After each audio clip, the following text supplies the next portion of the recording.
لو انت بنت اوعي تنزلي الجيم، لان الجيم هيخلي شكل جسمك ذكوري وهيدمر شكل جسمك وفعلا هيكون شبه الرجال. دي الحاجه اللي احنا بنسمعها على السوشيال ميديا، رغم ان ناس كتير كذبت الحاجه دي، بس انا جاي في الفيديو ده بعد مده طويله من تكذيب الحاجات دي جاي اكذبها بس بشكل عقلاني شويه. فلو انت بنت والفيديو ده ظهر لك ممتاز جدا، لو انت ولد والفيديو ده ظهر لك نوعا ما ممكن ما يكونش مناسب ليك، لكن ممكن يكون مناسب لو انت مثلا عندك مراتك عايز تنزل الجيم واختك عايزه تنزل الجيم وشايف مثلا ان الجيم ملوش. فالفيديو مفيد فعلا للبنات وللرجاله اللي عندهم حد من اهلهم عايزين ينزلوا، وحتى لو انت حابب تتسلى حابب تتثقف في الفيديو ده فعلا مهم جدا ليك. بس في الاول خالص قبل ما نبدا اعرفكم بنفسي، اسمي خالد ناصر. القناه دي معموله هدفها ان انت تكون افضل، يا اللي بتشوف الفيديو كل حاجه اقدر افيدك فيها هنزلها على القناه دي، لان انا هدفي ان انت تكون افضل. خلينا نبدا كده باول حاجه، قصتي. انا شخص يعني نوعا ما هدفي ان انا ابني اقصى كتله عضليه. فالروتين بتاعك الاتي: انا باكل في اليوم حوالي 4 وجبات، بدخل حوالي 3000 سعره حراريه، 2800 في رينج، وبتمرن 6 ايام في الاسبوع وساعات 7 ايام، وبمشي في اليوم حوالي 10000 خطوه، وبمشي في الشمس عشان ازود هرمون التستوستيرون، وبنام كويس، والحاجات دي كلها، وبحاول ان انا اقلل التوتر. كل الحاجات دي هدفها ان انا اكون جسمي افضل وابني كتله عضليه افضل ويبقى شكلي شبه اللي البنات فاكره ان شكلهم هيكون شبه. فدي قصتي كده ببساطه، واستوعب منها او استوعبي منها. انا بقولها ليه؟ بقولها علشان تفهمي ان انا بعمل كل حاجه، ورغم كل ده انا مش ببني كتله عضليه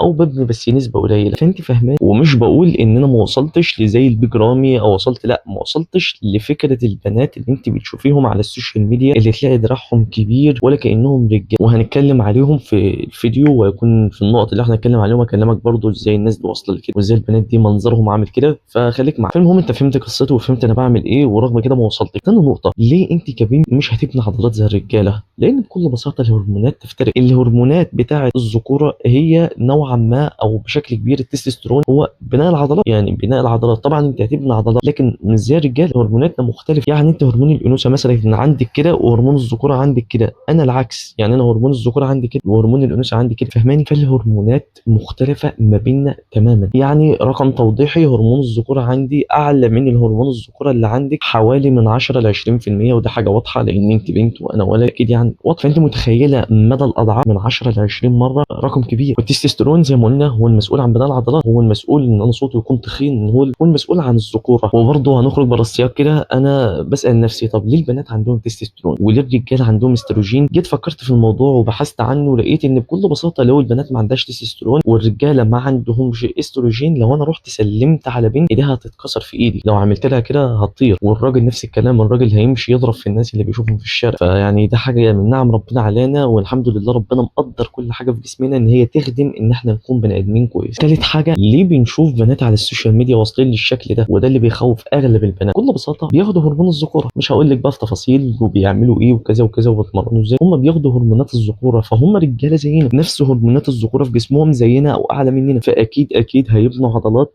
زي، يعني هم بمعنى الكلمه اللي بنفسهم تماما رجاله، هم رجاله، فاكيد لو عملوا تمارين زي الرجاله وعملوا الحاجات دي كلها ويتمرنوا باوزان عاليه، لان بياخدوا هرمونات فيتمرنوا باوزان عاليه، اكيد هيبنوا عضلات لان جسمهم خلاص بقى يعتبر بيحاكي الراجل، فاكيد ده طبيعي ان هو يحصل. طبعا انت ممكن تقولي لي طب ما في بنات جسمهم واصل لكده وهم ما بياخدوش هرمونات. هجاوب عليكي بجوابين. اول جواب: انت ليه تصدقي حاجه ملهاش ادله؟ وحتى لو لها ادله انت ليه تصدقي اساسا؟ خلي عندك تفكير نقدي. تاني حاجه: ممكن يكون موجود بس ده واحد في القلب، يعني واحده مثلا من كل قلب ممكن تكون كده، انت فاهمه؟ المهم الناس دي بتاخد هرمونات، الناس دي مش طبيعيه، الناس دي يعني فعلا شوهوا اجسامهم، ففعلا يعني انت عمرك ما هتوصلي زيهم مهما عملتي، لان الناس دي فعلا هم رجال. اربعه: النتائج الحقيقيه للبنت لما تتمرن. انا جاي اتكلم في الواقع وجاي اتكلم كلام واقعي وناس فعلا واصله له. اول حاجه: الجسم هيكون مشدود اكتر. تاني حاجه: دهون اقل. ثلاثه: عقليه افضل 180 درجه، مش هتكون شبه الرجاله ابدا. فعلا الجيم لو انت بنت هيغير لك حياتك، احتمال والله يكون هو اللي يساعدك تحقق احلامك كلها. يعني انت مثلا ممكن تكون احلامك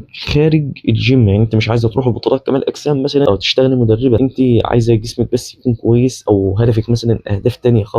المهم بتروح الجيم اللي هو فن، يعني بتسلى، عايز اظبط شكل جسمي، عايز يكون شكل افضل. بالمعنى الاصح ممكن الجيم ده يخليك توصلي لاحلامك واهدافك اللي ملهاش علاقه اساسا بالجيم. ده ليه؟ لانه بيبني الالتزام، بيساعدك انك تلتزمي في حياتك، ودي العقليه اللي انا اتكلمت عليها. وجسمك هيكون شكله افضل، شكله انثوي اكتر، فمش هتكون شبه الرجاله، انت هيكون شكلك بنت اكتر. مش عايز ادخل في تفاصيل، بس اللي هو الحاجات اللي بتخلي البنت شكلها حلو هيكون عندك. انا مش عايز ادخل في تفاصيل اكتر من كده، انا اساسا ما بحبش اعمل فيديوهات اللي من النوع ده، بس كنت لازم اعمل ليه علشان فعلا الجيم الجيم كفيل يغير حياه اي حد اذا كان ولد او بنت. وبس كده، اتمنى اكون اقنعتك ان الجيم فعلا من اهم الحاجات اللي انت ممكن تعمليها. لكن مش بقول لك روح اتمرني في اي جيم، انصح واللي عايز يفهمني غلط يفهمني ان انت تتمرني في جيم مخصص للسيدات، ما تتمرنيش في جيم ميكس. ممكن تقولي لي انا في حته ما فيهاش كده، اقول لك اتمرني في البيت. ما تتعرضيش للاماكن اللي زي كده، مش علشان انا مربي دقني وحاجات من دي. انا لابس سلسله هنا يا جماعه، ومش عارف السلسله اساسا حرام ولا حلال. فكره ان انا مش بحب كده، انا ما بحبش الاختلاط، بلاش تختلط.